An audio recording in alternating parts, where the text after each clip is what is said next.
खरं तर या लोकांना बोलवून जर समजा त्यांच्याशी चर्चा केली असती आणि तो विषय जर नीट समजून घेतला असता तर एवढं प्रकरण पण झालं नसतं. ही कुठली सत्ता आणि हा कुठला सत्तेचा बाज. बरं, नीटची परीक्षा द्यायला किती कष्ट असतात, किती त्रास त्यांना असतो हे त्या मुलांना विचारा एकदा. न्यायालयाला कबूतर कुत्रे यांच्याकडे लक्ष द्यायला वेळ आहे, पण कॉक्रोचकडे लक्ष द्यायला वेळ नाही, हे दुर्भाग्य आहे. हे एक निमित्त झाले असं म्हणा पाहिजे तर, परंतु हा गेल्या काही वर्षातला राग हा आता उफाडून वरती आलेला आहे. पण शरद पवार काल पंतप्रधानांना भेटले, त्याला जंतर मंतर म्हणतात. तर रविवारी जर का पवार साहेब येत असतील, अगदी नरेंद्र मोदी येत असतील, देवेंद्र फडणवीस येत असतील, येऊन यात. तर खिशामध्ये तुमच्या 50 ग्रॅमची पावडर टाकीन बरं का.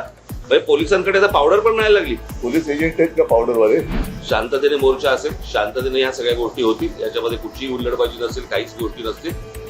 पण उद्या जर समजा दिल्लीसारखं इथे काही करायचा प्रयत्न गुंड केला, घुसवले, इथे काही करायचा प्रयत्न केला, आमची लोक सोडणार नाही. राजीनामा धर्मेंद्र प्रधानांचा मागायला सुरुवात झाली होती, परंतु आता प्रश्न असा आहे की ज्या प्रकारे मुलांना मारलं गेलंय, आता हा प्रश्न प्रधानांपुरता मर्यादित न राहता पंतप्रधानापुरता पुढे गेलेला आहे. आणि त्याच्यामुळे गृह खातं आणि आज पंतप्रधानांनी आज काहीतरी ट्विट केले, पण त्या ट्विटला काही अर्थच नाहीये.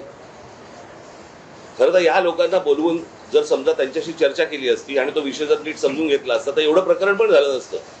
पण मला काही समजतच नाहीये की या सगळ्या गोष्टींचा एक सरकारी सत्तेचा जो उद्दामपणा जो आहे हा कशासाठी आहे.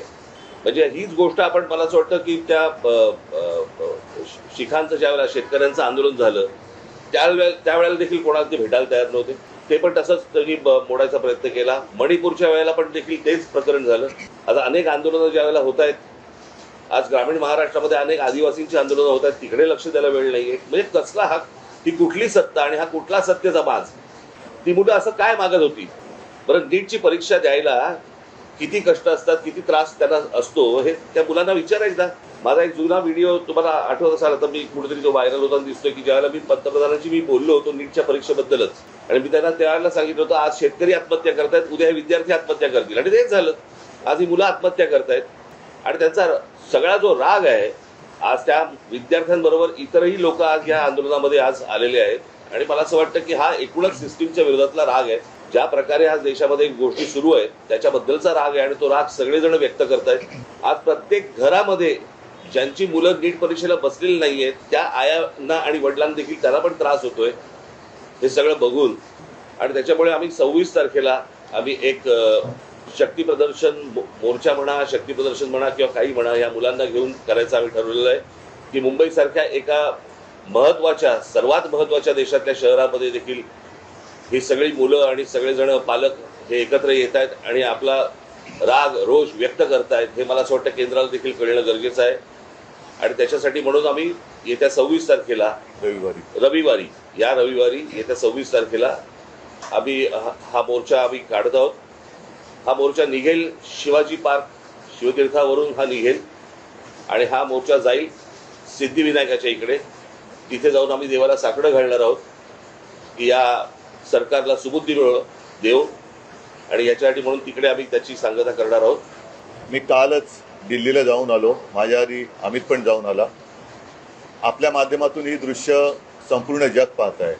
एक गोष्ट नक्की की हा विषय केवळ नीटच्या परीक्षेपुरता मर्यादित नाही आहे. कारण ज्या वेळेला मी गेलो माझ्यासोबत संजय राऊत होते, अनिल देसाई, अरविंद सावंत ही सुद्धा मंडळी होती, खासदार होते. आणि त्या गर्दीमध्ये एक व्यक्ती राजा तिकडे संजयला असं भेटला की त्यांनी विचारलं की आप कहाँ से आए हो. संजयने विचारलं, त्याला मैं बिहार से आया हूँ लेकिन मैं हूँ तो मध्य प्रदेश का. तर तो काही विद्यार्थी वाटत नव्हता पण मध्यमवयीन तरुण होता. तर त्याला विचारलं आप क्यों आए हैं. तर त्यांनी सांगितलं की माझा व्यवसाय नीट चाललेला होता, माझी रोटी व्यवस्थित चालू होती, पण नोटबंदीच्या वेळेला माझी पूर्ण उद्योगधंदा रोजीरोटी उद्ध्वस्त झाली आणि तो राग व्यक्त करायला मी आलेलो आहे. म्हणजे हे एक निमित्त झाले असं म्हणा पाहिजे तर, परंतु हा गेल्या काही वर्षातला राग हा आता उफाडून वरती आलेला आहे. दुर्दैवाने आज मी वृत्तपत्रात वाचलं आणि कालच आपल्या माध्यमातून मी बघितलं की न्यायमूर्तींना किंवा न्यायालयाला या प्रकरणाकडे लक्ष द्यायला वेळ नाही असं ते म्हणाले. आता विषय असा झालेला आहे की दिल्लीमध्ये मला सुद्धा तिथल्या काही मुली भेटल्या आणि त्या संतप्त होत्या. त्या सांगत होत्या की आमचे कपडे फाडले गेले, वाटेल तसं मारलं गेलं, काही ठिकाणी तर लाट्या काट्यांना खिळे लावून, गजलेले खिळे लावून मारलं गेलं, डोकी फोडली गेली. आणि काल एक व्यक्ती जी महिला म्हणजे मुलगी जी अत्यवस्थ होती, मला कल्पना नाही आता तिचं येता येताना वाचलं की आता आहे की नाही मला माहिती नाही आहे. तर एक एक एक एक एक एक असे अत्याचार वाढत चाललेले आहेत. न्यायालयाला कबूतर कुत्रे यांच्याकडे लक्ष द्यायला वेळ आहे, पण कॉक्रोचकडे लक्ष द्यायला वेळ नाही, हे दुर्भाग्य आहे. आणि देशाची परिस्थिती आता अशी झाली का, आणि न्यायालयाची परिस्थिती सुद्धा अशी धृतराष्ट्रासारखी झाली का, म्हणजे द्रौपदीने धृतराष्ट्राकडे न्याय मागण्यासारखं झालेलं आहे. आता मधल्या काळामध्ये चंद्रचूड यांनी न्यायालयाच्या न्यायदेवतेच्या डोळ्यावरची पट्टी काढली होती. ती न्यायदेवतेने परत पट्टी बांधली आहे का आणि कशासाठी बांधलेली आहे, हे एकूणच जे चाललेलं आहे हे सरकार आता कोणाला आपलं वाटते असं दिसत नाही आहे. कारण मी ज्या वेळेला तिथे पोहोचलो तेव्हा जसं आता राज म्हणाला की आता विषय केवळ धर्मेंद्र प्रधान यांच्या राजीनाम्यापुरता नाही, तर ह्या मुलांना, या विद्यार्थ्यांना आता हे सरकार नकोसं झालेलं आहे. हेच विद्यार्थी होते, हीच मुलं होती ज्यांनी अच्छे दिन याची अपेक्षा करत ह्या सरकारला निवडून आणलं होतं. पण हे सरकार निर्दयीपणाने वागतंय. पंतप्रधानांनी आज एक ते काय ट्विट केले, खरं म्हणजे त्यांनी जाऊन बोलायला काय हरकत नव्हती. म्हणजे याच्यामध्ये कमीपणा बाळगण्याचं काही कारण नाही आहे. आपली मुलं आहे, आपली जनता आहे, यांच्याबरोबर चर्चा करायला कमीपणा वाटण्याची गरज नाही आहे. पहिल्या दिवशी जर का सरकारने यांच्याबरोबर चर्चेचे दरवाजे उघडले असते किंवा पहिल्या दिवशी जर का यांना बोलवलं असतं तर ही इथपर्यंत वेळ वाढली नसती, एवढी हे आंदोलन ताणलं गेलं नसतं. देशाची ताकद काय असते ती ताकद दाखवून देण्यासाठी ह्या मोर्चाचं आयोजन केलेलं आहे. जसं राजने सांगितलं की शिवाजी पार्क ते सिद्धिविनायकला राज आपण जाऊन दोन गोष्टी करू, एक तर या सरकारला सुबूत दिले, नाहीतर सिद्धिविनायकाला साकडवलं की या देशावरती आलेलं हे अरिष्ट सरकारच्या रूपाने हे लवकरात लवकर दूर कर. सरन्यायाधीश जे बोलले की सीसीटीव्ही फुटेज पाहण्यासाठी आमच्याकडे वेळ नाहीये, मुळात ह्यांच्यामुळेच हे झुरळ सुरू झालं ना. जन्मदाते तेच आहेत ना, आणि त्यांनी जन्म दिल्यानंतर त्या पोराकडे बघायला नको. महाराष्ट्रामधले पोलीस ह्या सर्व आंदोलनकर्त्यांना चांगलं सहकार्य करतायत, काही त्रास देत नाहीये, काही गोष्टी झाल्यात. माझ्याकडे आता एक व्हिडिओ आलाय, मला असं वाटतं की मी तो आता मुंबई पोलीस कमिशनरने देखील पाठवलेला आहे.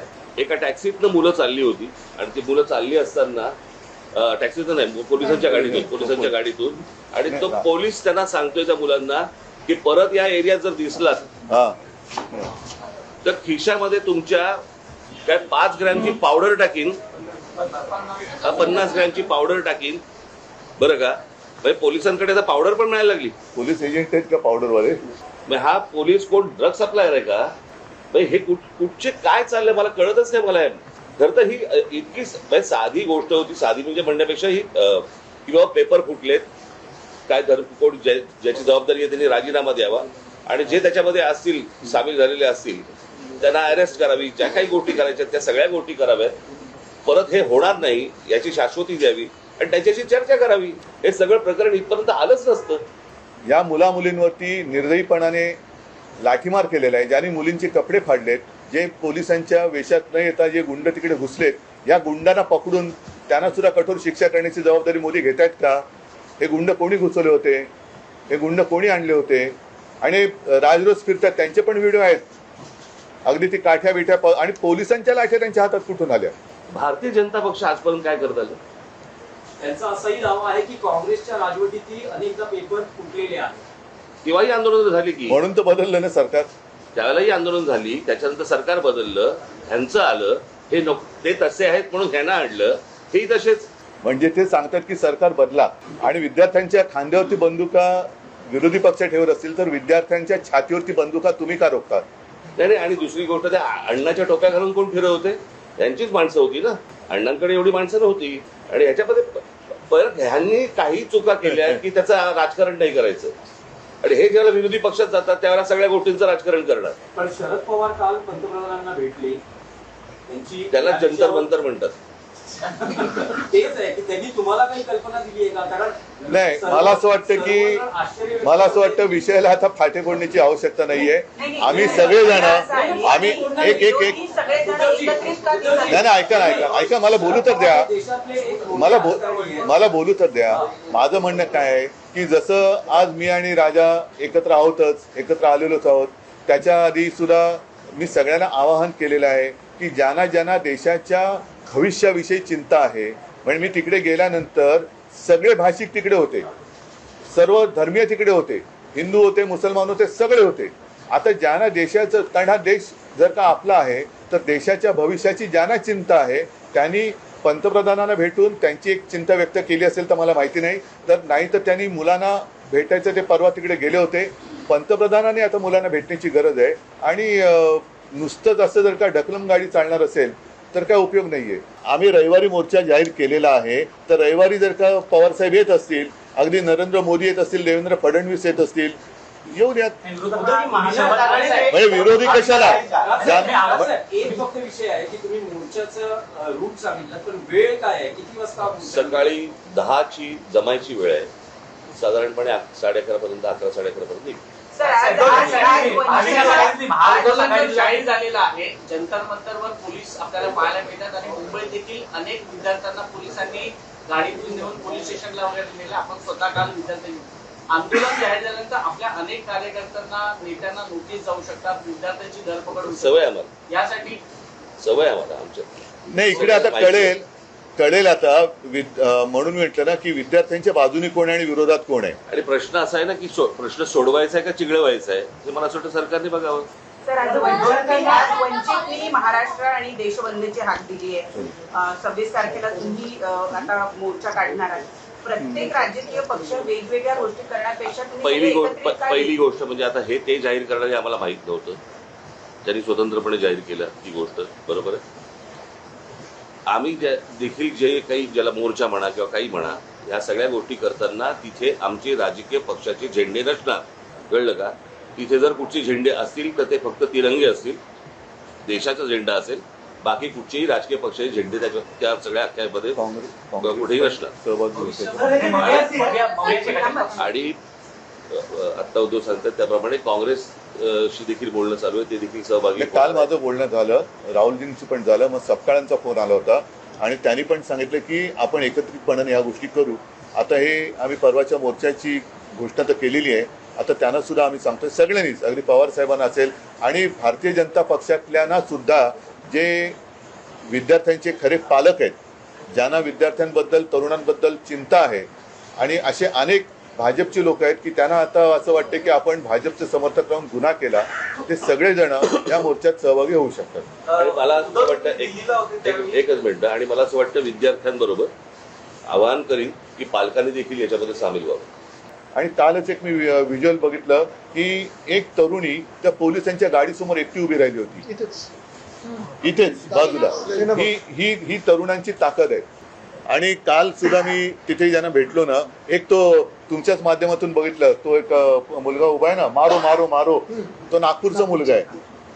तो भेटला मला. तो काय करतील, मारून मारून काय करतील, आणि असं जगून तरी काय फायदा. म्हणजे हे लोक आता त्या भीतीच्या पलीकडे गेलेत. त्याच्यामुळे चेकिंग, तुम्ही त्यांची मनं नाही ओळखली, शरीर किंवा कपडे चेक करून काय करणार. ही मुलं शांत आहेत, त्यांच्याशी नीट चर्चा करा. ही शांतता भंग करण्याचं काम पोलिसांनी आणि सरकारने करू नये. मुख्यमंत्र्यांना आजही शंका आहे. ते म्हणतात की अँटी सोशल एलिमेंट, असामाजिक. आम्हाला पण शंका आहे की आता सरकारमध्ये असे कोण परकीय शक्ती सामील झाल्यात का की या मुलांना, देशाच्या विद्यार्थ्यांना चिरडण्यासाठी. आणि मी तुम्हाला सांगतो, 26 तारखेला जर असे कोणी घुसवण्याचे प्रयत्न केले ना, फटकावून काढणार. कळलं का? शांततेने मोर्चा असेल, शांततेने ह्या सगळ्या गोष्टी होतील, याच्यामध्ये कुठचीही हुल्लडबाजी नसेल, काहीच गोष्टी नसतील. पण उद्या जर समजा दिल्लीसारखं इथे काही करायचा प्रयत्न केला, घुसवले, इथे काही करायचा प्रयत्न केला, आमची लोक सोडणार नाही. महाराष्ट्रातील सर्व बातम्यांचे विश्वासार्ह व्यासपीठ, सकाळच्या सर्व सोशल मीडिया प्लॅटफॉर्मला लाईक, फॉलो आणि सबस्क्राईब करा. तसंच सर्व नोटिफिकेशनसाठी बेल आयकॉन प्रेस करायला विसरू नका.